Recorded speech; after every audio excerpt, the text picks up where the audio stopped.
And guess who's a day late this week? The Horror Guys. It's the Horror Guys! Yay! With last week's podcast. Yay! I'm Brian. I'm Kevin. And we're recording this one on a Monday. And things happen. Things happen, yes. But here we are. Late, but better than ever. That's right. And we got a mix this week. Yeah, we got some good stuff and we got some not good stuff. I'm not quite clear which of the two I'm going to call my best of the week, and I'm quite certain which one's going to be the worst of the week. Yep, I think we're in agreement on that. What do we have? We have the brand spanking new The Woman in the Yard, new this year. Uh-huh. And another new one, 825 Forest Road, and Crazy Texas. It's a trio of 2025 movies. Yeah. And then Caddo Lake, which is newish. It just came to streaming. Super-duper It was released last year, but it just came to streaming, I guess. Yep. And then 2006's Final Destination 3. Which is new and no way of looking at it. We've been making our way through the Final Destination movies. There's more of them than I thought. Yeah. What are we going to talk about first? Well, first of all, we should probably talk about Horror Monthly, where you can get all the reviews in print once a month. I like that. Yeah. Every movie we watch in full, with all the full synopsis, with a full commentary, full spoiler-free judgment zones, and of course our ratings of what is best and worst of the month every single month. And you can get it in a paper format, like a real live book. Whoa. Or ebooks. That too. Wherever fine ebooks are sold. Yeah. Go over to horrormonthly.com. This month's issue is right there on the front page, along with all the back issues, 43 of them. Dang. Probably don't want to get them all at once. Mother's Day's coming up. Perfect gift. If you got a really horrible mother, get her some Horror Monthly. Who's a big fan, get her all 43. Huh. There ought to be such a thing, a Horror Monthly in-law. Yes. Yeah, that's horrormonthly.com. Or, of course, if you just want to sign up for our absolutely 100% free weekly newsletter, go over to horrorweekly.com. Put your email in there, and you'll get one email each week with all of our reviews in them.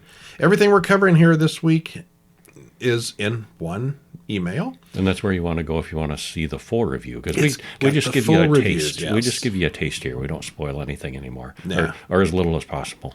For the last 100 episodes or so, we've stopped spoiling. So, yeah, if you do want to read the whole thing, every ins and outs and ups and downs of these movies, Horror Weekly's got it for you. Yeah, it does. Or if you need a nice, quick, easy search function, go back over to horrorguys.com and type it in there and look for it. Mm-hmm. But first, we have... Who's that outside the window? It's a woman in black sitting in a fancy chair. It's The Woman in the Yard, 2025. Directed by Jim Collet-Serra, written by Sam Stefanik, stars Danielle Deadweiler, Akwi Pakwasili, oh my, and Peyton Jackson. Hour and 28 minutes, trailer in the show notes. And we apologize for that pronunciation if we got it wrong. You know, she's a very beautiful woman, like an exotic beauty. She reminded me a little bit in appearance of Grace Jones. I knew you were going to say that. Yeah, uh-huh. Yeah. High cheekbones, beautiful. Yeah. Don't ask me to say her name again. Yeah.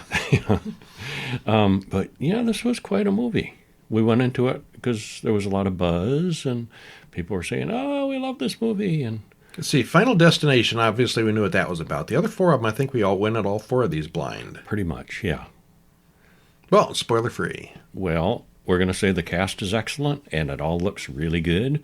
They do manage to ramp up the tension out of what sometimes is not much when you really think about it.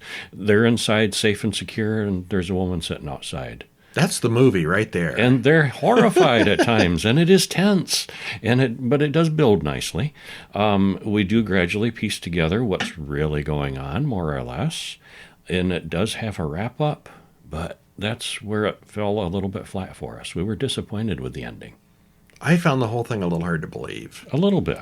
People are out in the country. But I was enjoying it as it was going along, and then the ending's like, really? That's it? And then there's a strange woman in the front yard, and they are just terrified. The son wants to go outside with a gun. I mean, come on, it's an old woman sitting in the yard. What's it hurting? Scary. She had scary shadows. And the little girl kept screaming. They never saw the shadows. That was for our benefit. We saw the shadows. We know there's something going on, but they didn't. Yeah. Well, a woman watches a video of her husband talking about naming their farm. Ramona watches it over and over, clearly depressed. Her son Taylor comes in and breaks up the depression. The power is out, and he wants to call someone. As she finally gets out of bed, we see that she's got a broken leg. She says good morning to her imaginative daughter, Annie, and heads downstairs. Ramona's husband, David, the man on the video, has obviously just recently died, and the family has lots of unpaid bills. The food in the fridge is going to go bad pretty soon. Remember, the power is out. And she can't call the power company because now her phone is dead. And she can't charge the phone because there's no power to charge the phone with. We soon get a flashback to the traffic accident that caused all the trouble, but then that's interrupted when Taylor reports that there's a strange woman out in the backyard. A strange woman in black out in the backyard. When Ramona decides to go outside and see what the woman wants, the kids act terrified of the stranger. It takes forever for Ramona to get to her on crutches, but she makes the attempt. "How did I get here?" the woman asks. She's weird and seems to know more than she should about her and David. And we don't see her clearly at all. She's completely wearing this covered dark in a veil, yes. in a black veil. Yeah. "You called and I came, Ramona." Well, Ramona gets scared, goes to the garage, where she plugs her dead phone into the car lighter plug, but the car is dead too. Ramona comes back inside and locks all the doors. She makes up a story for Tay and Annie. A little while later, the old woman is now sitting a little closer to the house, and we see that the old woman's shadow affects things in a bad way. And she brought her own chair with her. Guess so, yeah. Yeah. The family dog had been barking nonstop, but Ramona notices it's got awfully quiet outside after we see that shadow spreading around. That's not a good sign, is it? She goes outside to see about that and finds nothing. The dog is missing. And the dog's rope is like buried under the ground. We're like, she's going to pull up a dog that's been buried, isn't it? That's what I was expecting. And that's not what happens. Yeah. The dog is just not there. Taylor wants to drive to a neighbor's house. Ramona can't drive in her condition, and Taylor's not old enough. He wants to walk to a neighbor's house. It can't be more than a couple of miles. Well, bad things continue, and we're going to stop there. Mm-hmm. How scary can a woman in the yard be? Pretty darn scary. Well, like Kevin said, the ending was kind of vague, but if you read the spoilery part at Horror Monthly or HorrorGuys.com, you can read my opinion on the ending. But I thought it was reasonably clear what happened at the end. I've read a lot of people like on Facebook groups and so forth that have no idea what happened And saying it was ambiguous, and it could have been really that ambiguous. Oh, I don't know. It could have been ambiguous. Yeah. Well, we have no idea why everyone was so scared for that first hour. An old woman was sitting on their lawn, and they were talking about calling the police and getting out the gun. Sure, it was an unusual situation, but why the overblown terror of an old woman who has done or said absolutely nothing? And there were only 3 real characters. Well, 4 if you include the woman in the yard. 3 real characters, and 2 of them were children, so we weren't expecting much of a body count. But we didn't expect for the monster to be what the monster turned out to be. The kids were good. Especially since... Good actors. Yeah, the kids are both good, yeah. Yeah. Well, it looks good. The acting is good. I'm skipping a bit here because I don't want to get too spoilery. No. It's well-paced, but the actual plot and resolution we thought were kind of awful. Well, I wouldn't go as far as to say awful, but yeah, I was disappointed at the ending.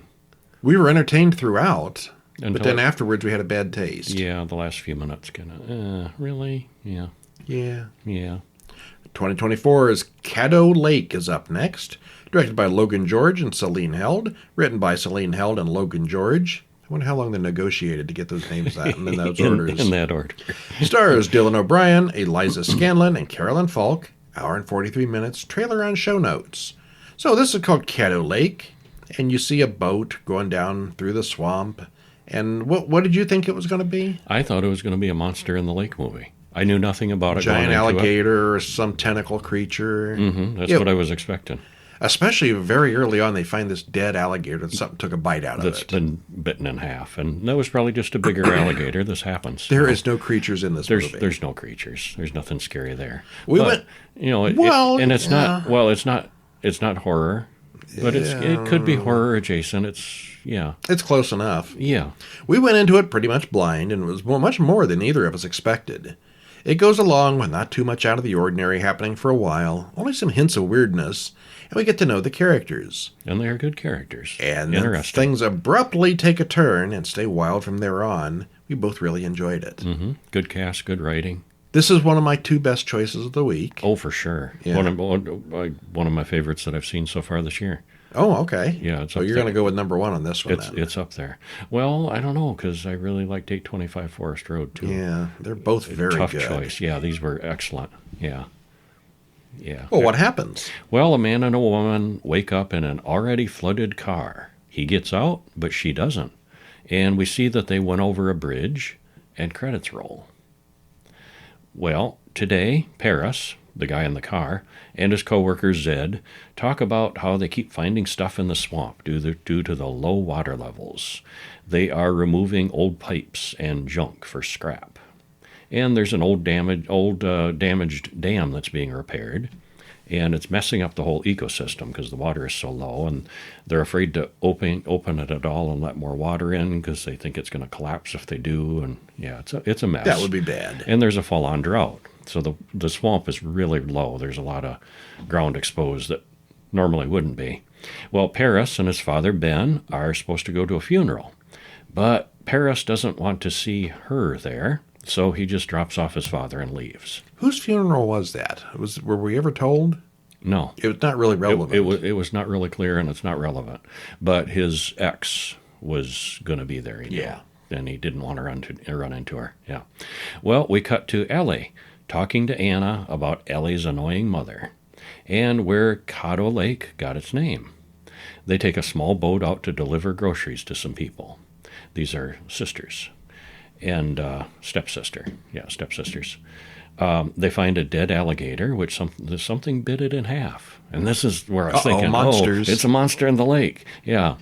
Anna, the little girl, finds some dead moths, and she brings some of them to dinner and shows people. But those are supposed to be extinct. Those don't live around that area anymore. And there's also some talk of wolf sightings, but there's no wolves around there anymore. So this is kind of weird. Well, switching over to Paris, he talks to his doctor about his mother's condition, a doctor. His mother shouldn't have been driving, or maybe she should have. But she just had a seizure at a bad time was all, according to the doctor. These things happen. She was the one that died in the car. Yep, and Paris is still dealing with it. When he gets home, he runs into C, who he'd been hoping to avoid at the funeral. So they walk over to a very unfinished house and pretend to make pasta in a very open-air kitchen. And I think that they had plans. This was going to be their house, and things fell through, and it never got built. And well, apparently he's still never obsessing really got over his married. mother, and it's been several years. Like, he Yeah. took some real mental damage from that. Yeah, he's got some issues. Well, later, over in Ellie's family, Celeste throws a family dinner and talks to Ellie, her daughter. They talk about Ellie's dad, who's been missing for years. And Ellie needs his death certificate for college admissions. And Celeste is kind of holding back on that. Her stepfather, Daniel, seems like a genuinely nice guy, but she clashes with him. And Paris apologizes to C about not appreciating her attention after his mom died. He was in a very bad place at the time, still kind of in a bad place. Paris's dog, Wally, has been barking at the water a lot this week, and that's not like him. And then we cut to Ellie again, whose boat hits something in the water and breaks a propeller. And we also see Paris, who's in a different place, and Wally hears something big and boomy out there. And then Ellie sees wolves, which are supposed to be impossible, and yet there they are. We should stop there, shouldn't we? Yeah. They keep switching back and forth. Ellie and Paris. Ellie and Paris are in this same little community, and we keep flashing back and forth between their different families and what's going on with them. And things get more complicated and more weird as it goes on. They get a lot more complicated. Yeah. We're almost in before we see what this story is really all about. And what a twisted story it is. Mm-hmm. We were in a ways before we realized that. You can't say that. I can't say that. You can't spoil. Yeah. You really need this one spoiler free. Yeah. It develops very interestingly. And if you can go into it blind, do so. We were very confused over a couple of the characters at one point, and oh, that's not the same actor, is it? Yeah, okay. And yeah, some of these people, yeah, very good casting, knowing how it goes. Mm-hmm. Yeah, we thought it was very good. Kevin said one of the best of the year, and I think it's one of the best this week for sure. Oh, definitely, yeah. And again, it's low key on the horror, more science fictiony. Yeah, but it has missing it's children got the elements, and death and stuff in it. So, yeah, all right. It's got the elements. Yeah. All right. Next up, we've got 2025's 825 Forest Road. Have you been to 825 Forest Road? I can't find where it is. I can't even find Forest Road. Oh. It's not on the map anymore. Well, if you find it, it was written and directed by Stephen Cognetti, who stars Elizabeth Vermiglia, Catherine Miller, and Joe Falcone. Hour and 41 minutes. Trailer for YouTube in the show notes. And Stephen Cognetti is the guy involved with the Hell House movies, the Hell House franchise. Oh, this was so much better than those. I thought so too. Yeah. I don't really care for those Hell House movies. I thought they were hit and miss. I liked the LLC I liked ones. Some of them. And I was impressed with this too. The cast, for being so good in this, they're not super experienced. I've never heard of any of them. Yeah, looking at their IMDb credits, Mm-hmm. the main characters haven't done a lot of stuff. Well, as far as acting. Spoiler free. Spoiler free. I've lost my thing because I was looking at IMDb credits. Okay, spoiler free. Well, like we alluded to, this is an excellent film, creatively done, and the same section of time replays from three different points of view, the three main characters, and then there's a wrap up that brings it all together very nicely. Yeah, I really like Caddo Lake, but I'm going to have to say this is my favorite of the week, and it very well may go on my top of the year. Well, I think they're both going to go on my top of the year. I'm torn. It's only April. This year can't be this good. Okay, so far, yeah. I don't know which one is my favorite of the week because I like these both so much. Well, I can tell you, Caddo Lake, I was thinking about much more afterwards. If that's the way you judge good movies, which I often do, you think about it for days afterwards. Caddo Lake got it. Mm-hmm. This one, not so much. It's very clear here what's going on. Yeah. Well, two girls have theories about a haunted house, and they've been doing research forbidden by their parents. Ashley hears a knock on her bedroom door, but she's the only one home right now. She looks around and there's no one there, but then the knocking continues. So, this looks like a very standard haunted house story. Nothing much to it. Oh, yawn. It does, maybe. Yeah. But then it gets better. And these girls are talking about Forest Road. They know about Forest Road. And the one that we see that's not on the computer has maps of this. She has a theory town, where it is. And a theory on where it is, yeah, because it doesn't show on the city maps anymore. But we don't see what happens to these two right now. Maria, Isabel, and Chuck walk around the house that they're considering buying. Isabel isn't their kid, but Chuck is her brother. They move in and find the roof leaks badly. Maria does some kind of sewing podcast. She's got a terrifying mannequin in her studio. Boy, that thing's scary. Yeah, basically she makes and designs clothes for a living Yeah. as a profession. Yeah. Oh, and then we get it on the screen. It says Chapter 1, Chuck. And basically the movie's got the three main characters. Each one gets their own chapter. Larry, a neighbor, introduces himself to Chuck. Chuck complains about the leaky roof, but the roof is supposed to be new. New, old, used houses. What you gonna do? Yeah. Larry mentions that the old owner killed themselves, so he can't go back on them. Chuck takes a photo of the buckets of water, and when he looks later, he sees a shotgun in the photo. But he doesn't own a shotgun. We're already getting weird ghostly things. The next morning, Martha the mannequin is outside. Larry comes over to ask about the very real-looking mannequin, and Larry also asks about Isabel's mother who died in that car accident. Off-screen. Mm-hmm. The house seems to prey on the most vulnerable, so he warns Chuck to keep an eye on Isabel. He also suggests that he read up on the town history at the library and join a gardening group. He's very specific about this gardening group, almost as if it's a code. Yeah, look into that, yeah. At the library, Chuck runs into Ashley, one of the girls from the opening sequence, and she's been crying. Just put the books back and leave. It's real. It's all real. Don't look for it. Just get out of this town. And the librarian jokes that he'll never find Forest Road in those books. And he sees some other weirdness on the library, too. And the librarian knew what he was looking for before he even got there. Yeah. And it was funny, kind of funny, and you do find out, more about it later. But he walks by an aisle, and there's no books on the floor. And he walks by that aisle again. There's a big stack of books in the middle of the aisle. And he goes up to the desk, and he mentions something about the stack of books. And the librarian's like, oh, yeah, they both kind of look at each other. Roll their eyes, and I'm on it. Yeah, I'm on it. So they've seen this before. Yeah. Yeah. Chuck teaches piano, and Olivia, his first student, arrives at the house. Someone is playing music, and Olivia is in the other room with Chuck. There's an old woman at the piano, she says. But no one is there when they go back in the room. Olivia can't wait to run out the door. That's really bad for business. Mm-hmm.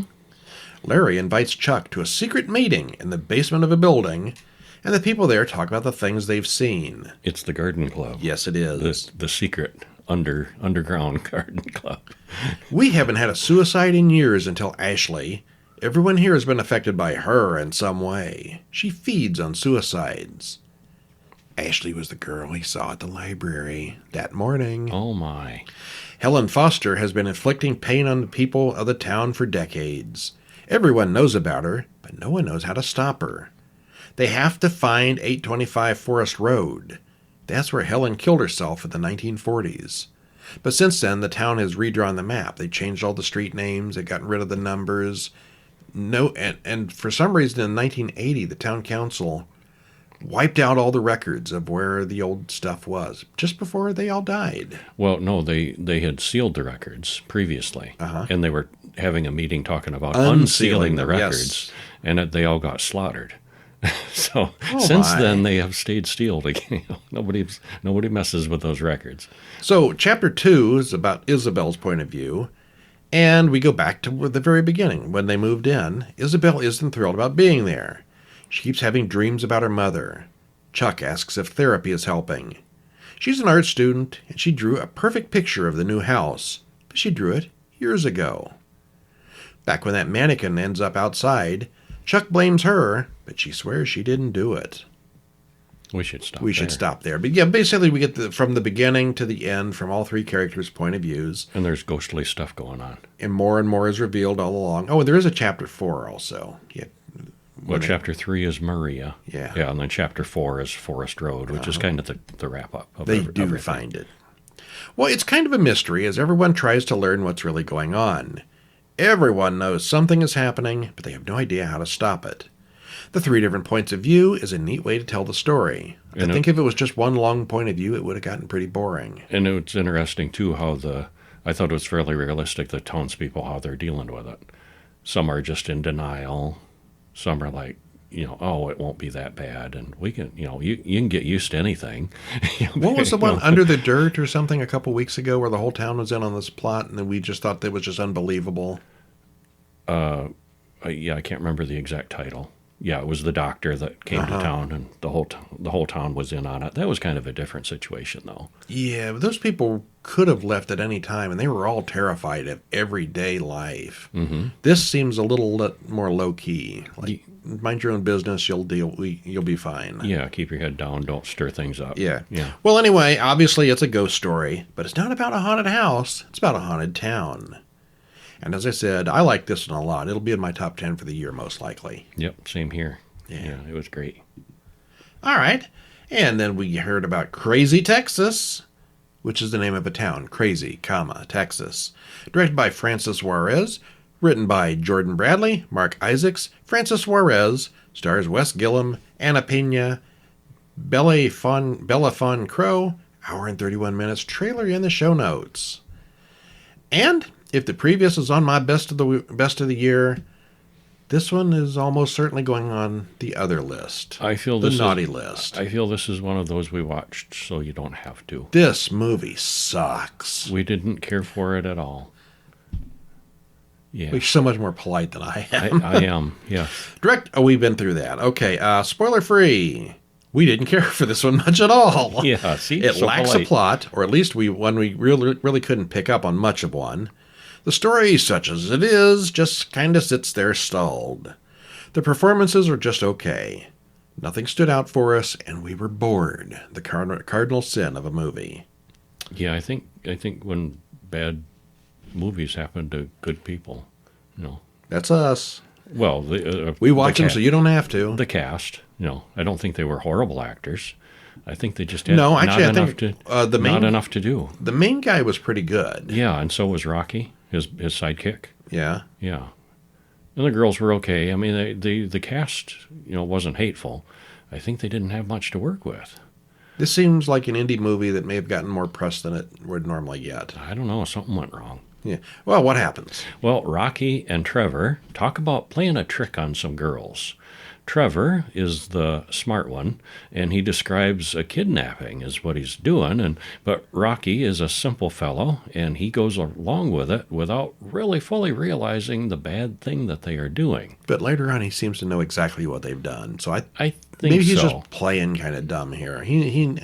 Yeah, he's into it. Well, yeah, but not like Trevor is. Yeah. No. Well, and then we cut to a bunch of Christmas carolers because it's a Christmas movie. Well, sort of. Yeah. The two kidnappers break into the house and put everyone to sleep. They carry out two women and drive away. And they stop to change cars and clothes and then pass right through a police checkpoint. And credits roll. Well, the two women, Avery and Lily, wake up chained to chairs. And we flash back to a funeral where Avery and Lily mourn their grandparents. After they hear the reading of their will, the two girls get a large sum of money to split. This kidnapping was not random. No. Well, Trevor, he's playing Christmas songs on the record player at the wrong speed, and it torments the girls. It torments us, too. Yeah. He knows everything there is to know about them, and he says that they are both here because they are true believers. He seems like a religious fanatic, but it seems like there's more to it than that, too. Lily wants to do what the man says and gets released, but Avery just wants to try and escape. He knows about their inheritance and their grandparents. Avery remembers Trevor from church. Avery's confused about the date, and she's told it's Christmas Eve. Okay, let's just stop there. Okay. Now, Avery remembers Trevor from church. This guy is their therapist. They have gone to him for years in therapy, in his office, talking to him. We see and now they're flashbacks. suddenly acting like they don't know him. Yeah, I think I remember you from church. I didn't understand that. Neither do I. Yeah. Yeah, when It's just later not on a, we it's cut back not to a good script. we cut back to the flashbacks, repeated flashbacks. They're all in different clothes multiple times. This goes on over a course of months, where they're sitting in his office and he's sitting in the chair doing therapy with them. Mm-hmm. How could they not? I mean, he's got his hair down, but he's not that different. No, it's still him. Yeah, same voice, same face. Yeah. Yeah. And that's just the first thing. There's so much. It's just awful. It's like someone heard the blurb for Heretic last year and tried to make a movie like that. Maybe. But they misunderstood the whole point and got it all wrong. yeah. There's two girls and a guy, and it's sort of religious themed. So there's that. But otherwise, this all off the rails. We were starting to lose interest about a half hour in and wondered when the plot was going to start. At about the 1 hour point, we were still wondering what the point of all this was. It was just kind of stuck in neutral. Yeah. Yeah. Wes Gillum once played Charles Manson in a film, and he certainly got the look here. Mm-hmm. I was thinking, he looks like Charles Manson. But other than him, it's a very indie cast, some of whom have never acted before. The actress who plays Lily, this is her only credit. Oh, okay. Yeah. And the dialogue here is slow and pretty clunky. Why did Olivia think Trevor was involved in the girls' their friend Olivia comes looking for them. And for some reason, she knows that he's got them in his building. And there's no reason she would have any reason to suspect him. He's a creepy old man who tries to invite her in. That doesn't mean that he's got her friends in there. It's just not a good script. Toward the end, Avery has this weird hallucinogenic dream sequence. It looks kind of good, but that's like 2 or 3 minutes of an otherwise incredibly dull film. I found myself doing other things while it was on. My attention kept drifting, and I have, That's the trouble with having a computer and a phone within reach when a movie's on. Well, the problem is I have to type these synopses, so I can't play on my phone while we're watching them, unless it's really bad. Yeah. Oh, this one was. Pretty bad, yeah. Final Destination 3 from 2006, directed by James Wong. Written by Glenn Morgan, James Wong, and Jeffrey Reddick. Stars Mary Elizabeth Winstead, Ryan Merriman, and Chris Lemche. Hour and 33 minutes, trailer in the usual place. Spoiler free! Well, this one was more of the same, only different specifics.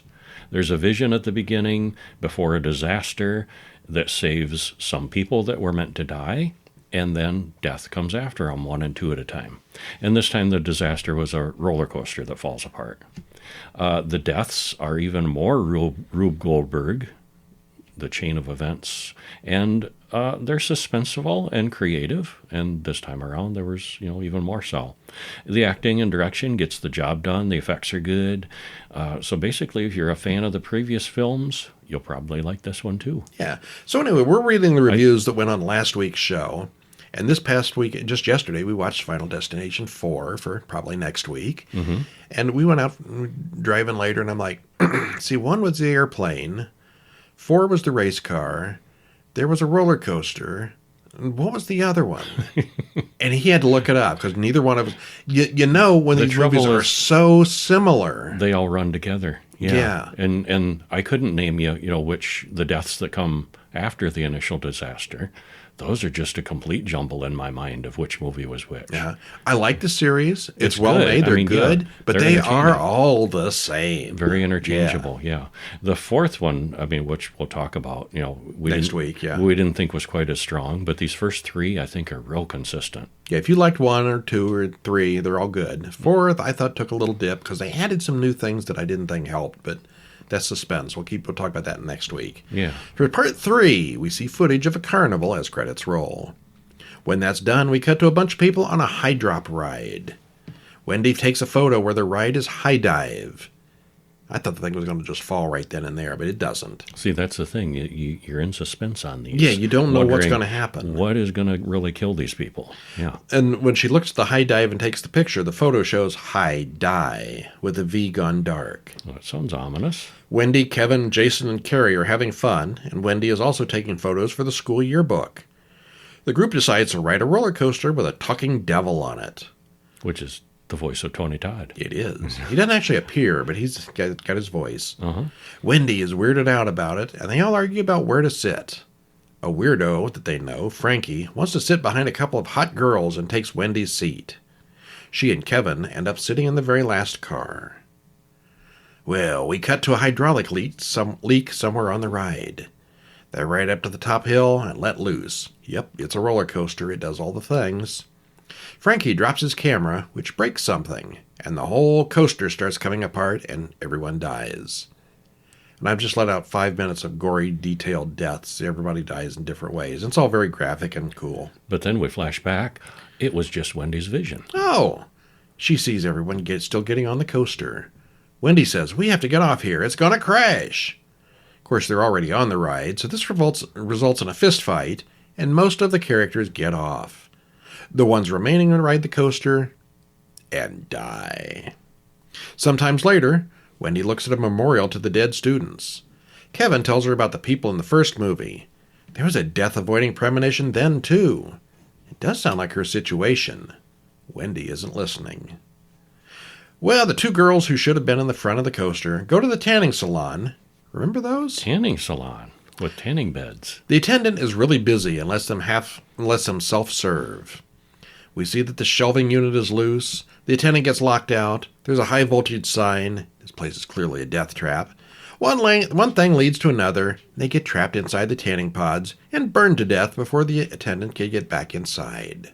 We should stop there. They're dying in the same order they did in the vision. And again, they figure out kind of what's happening, and they avoid it? Trying to figure out a way to avoid it. Will they? Well, we're both survive? Pretty sure we had not seen this one before. I never had. Yeah. I don't remember. Like I said, they kind of run together. Yeah. Even if you like them, they kind of run together. If you get confused between Halloween 4 and Halloween 7, nobody's going to blame you too much, but there's only 4 of these. We're already confused. Yeah. No one from the previous two films are in this one, so it's a whole new start.